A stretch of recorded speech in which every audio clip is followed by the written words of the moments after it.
Well, it looks like the people have spoken. They want Mom Donnie in New York. They want the Proposition 50 to go through so that California can do their gerrymandering stuff.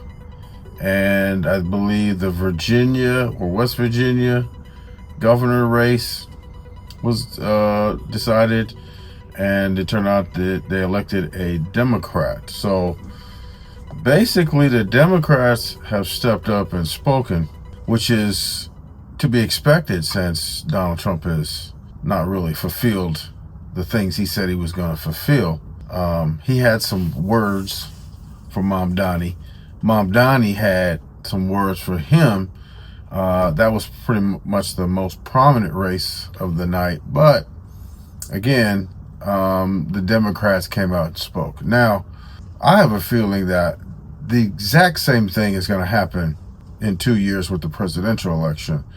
It's going to be an overwhelming defeat for the Republicans because you got people like Mike Johnson, the Speaker of the House, doesn't want to swear in the last Congresswoman because she's going to be the deciding vote on whether or not they release the Epstein files. Why they want to keep the Epstein files secret, I don't know. But you know something's going on if Marjorie Taylor Greene is coming out and speaking in public against her party because of the Epstein files, and some in part to the fact that they don't have a health care plan. Mike Johnson said that he has a health care plan, and they were discussing it over a conference call, but they didn't want, or because they were on a conference call, they didn't discuss it, something like that.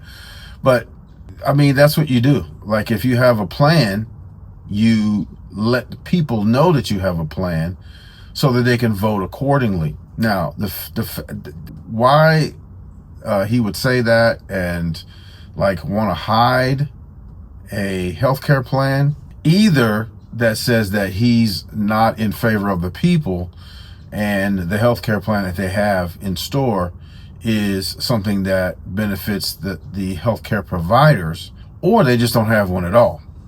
So, you know, what's crazy is that anytime a party gets voted into power, they usually have a tendency to screw it up. And then once they screw it up and they lose power, then they want to act right and, you know, focused on the stuff that they should have focused on when they had power. So I think it's, you know, I've been seeing that trend going on since I've been paying attention to politics, and it's crazy. It's almost like, you know, they just take turns, and they take turns screwing up, you know, the power that they have based upon the lies that they tell to get in office. Now, I'm not a Democrat or a Republican. I'm a business owner. I'm an entrepreneur. As you see, I got stuff in the back, and you know, I'm not going to reveal. I mean, you can kind of assume what I'm doing, but I'm not going to necessarily reveal what I'm doing because, you know, I mean, it's hard out here, right? It's like there's a crackdown on trucking because of the foreign drivers that, you know, whether they got the licenses legal or illegal, whether they cheated or not, or whatever have you. It's been some incidences that you know, has put heat on the trucking industry. And as a driver, I like that. But you know, as a business owner, I mean, I have mixed reviews because some of the guys are just going out of business, which is affecting my business. But you know, as a driver though, I mean, I have no problem with them, you know, administering the English tests and all that. It's just, again, the current business that I am is kind of being affected. So, mixed reviews on that. So, I wanted to just come out and just speak on what happened yesterday. It's as of Wednesday, everybody's gloating. Everybody is that came out on top have their speeches they want to deliver. Mamdani came out and had a lot of words for Trump. Trump had some words for Mamdani. That's because that's his home city, Trump, right?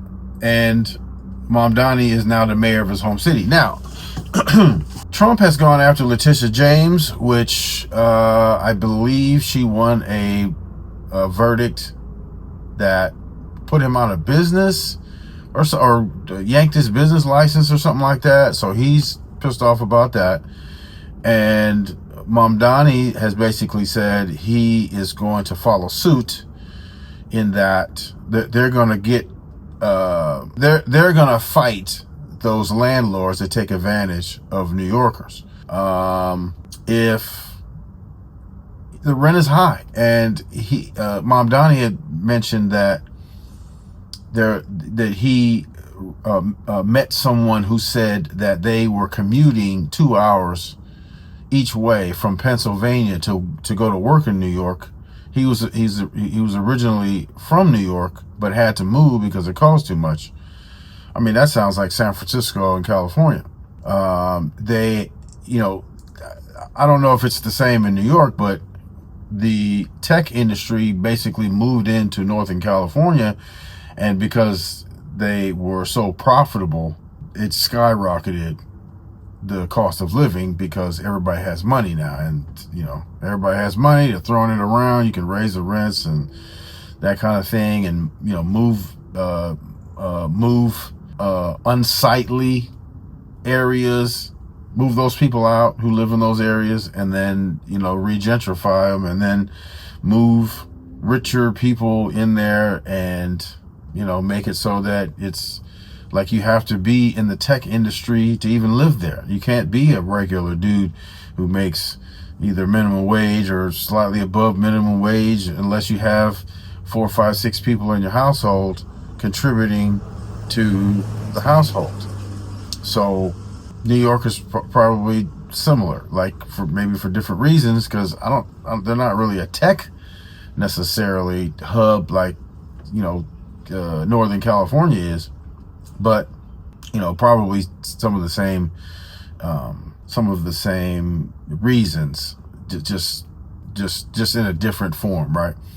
So Mamdani said he's going to combat those landlords that's raising the rents. He's going to do some type of stabilization. Not sure. I mean, Gavin Newsom was out here talking too, because he was behind the whole Prop 50 deal, which has to do with redistricting, and he was touting his win, and I think he's going to make a run for the president, and I think he's going to win. They're throwing back and forth whether or not Trump's going to run again.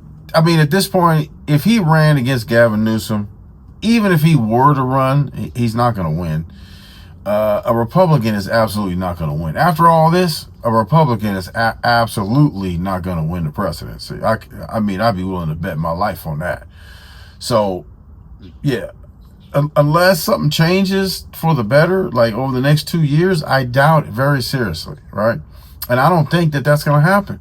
The orange guy is heart set on these tariffs. He's making enemies left and right. He's, going after immigrants and all of that. And now, mind you, I agree that if you are here illegally, that you should get the hell out of here. Because in the same way that if an American commits a crime, they go to jail, which being here illegally is a crime. A crime where the punishment is deportation. Now, do they racially profile people? Absolutely. But they, I heard something that they got some new software now where they can spy on people and all of that. Look, we as a people have been done that same very way. Like there was a tactic that the FBI used called the COINTELPRO early in the 60s, as it pertained to the Black Panther Party, like Stop and Frisk was targeting a lot of minorities, both black and Hispanic.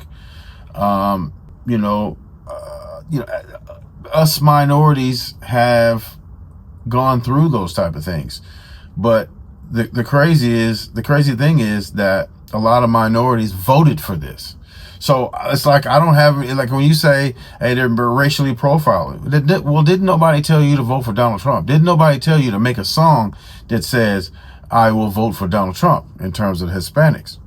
So, look, you get no sympathy here. You get no sympathy here. And if you look at, there's a large majority of people in the minority community that voted for Trump. Look, you get no sympathy. And if you didn't vote for Trump and you having some type of difficulties, that's collateral damage. You should, I mean, I don't know, a lot of it is racism. A lot of it is sexism, based on, the numbers that Kamala Harris came in on, and they told you. You may not have liked Kamala Harris, but you voted for the guy that you did like, and guess what? You don't like the outcome. Like Joe Rogan, he's over there, backpedaling. I didn't vote for this, and nobody voted for this nonsense. You didn't even have Kamala Harris on your platform. So, look, you made your bed. Now you gotta lay in it. And although I'm feeling some effects of a lot of what's going on, I'm not generally affected in a way that a lot of people are. So I have, this will pass. This too shall pass. And hopefully, there's a Democrat somewhere. Maybe even Gavin Newsom. I mean, although people talk crazy about Gavin too. Maybe there's somebody can get in there that can fix this and get things back to normal, because, this is crazy. So with that, I'm gonna leave you thinking about those things, and check out this video on your screen at the moment, because you need to watch that. I forgot what it is, but you need to watch it. So till next time, take care.